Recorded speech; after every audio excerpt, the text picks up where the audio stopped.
ইমন, আমাদেরকে জানাবেন এই মুহূর্তে আসলে কি অবস্থা চলছে রেল স্টেশনে?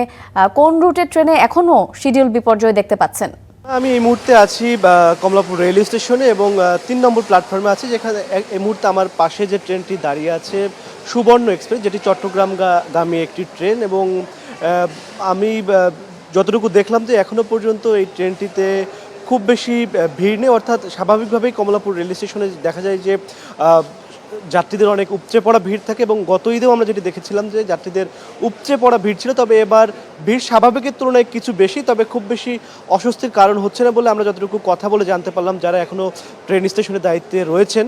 এবং আপনি যেটি বলেন যে শিডিউল বিপর্যয়ের কথা, সকালে বেশ কয়েকটি ট্রেনের শিডিউল বিপর্যয় হয়েছিল, এবং আমি কিছুক্ষণ আগেই ট্রেন স্টেশনে পৌঁছে যারা কর্তৃপক্ষ রয়েছেন তাদের সাথে কথা বলার যোগাযোগ করার চেষ্টা করেছি। তারা এখনও পর্যন্ত সুনির্দিষ্ট কোনো তথ্য, শিডিউল বিপর্যয়ের কোনো সুনির্দিষ্ট তথ্য দিতে পারেননি। তবে আমি সেই তথ্যটি সংগ্রহ করে পরে আবার আপনাদেরকে জানাবো।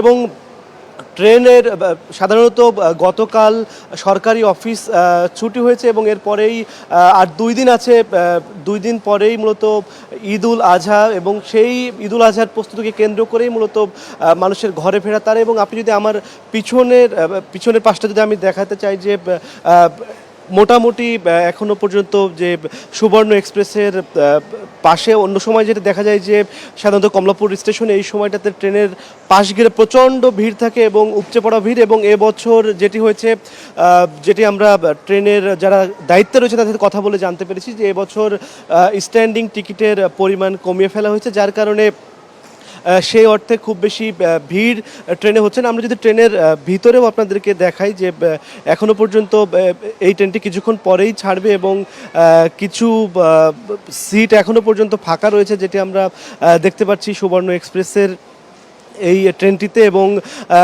এবং অন্যান্য ট্রেনগুলোতেও আমরা বেশ কয়েকটি অন্যান্য প্ল্যাটফর্ম, যেমন শহরতলি প্ল্যাটফর্ম এবং আরও কয়েকটি প্ল্যাটফর্মে আমরা ঘুরে দেখেছি যে সেখানেও স্বাভাবিকের তুলনায় একটু বেশি ভিড়। তবে গত বছর যে উপচে পড়া ভিড় ছিল সেটি আমি আসার পর এখনো পর্যন্ত পরিলক্ষিত করিনি।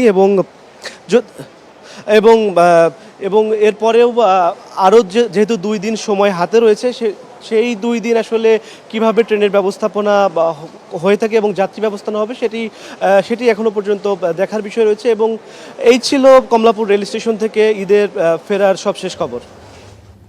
ইমন, আপনাকে অসংখ্য ধন্যবাদ।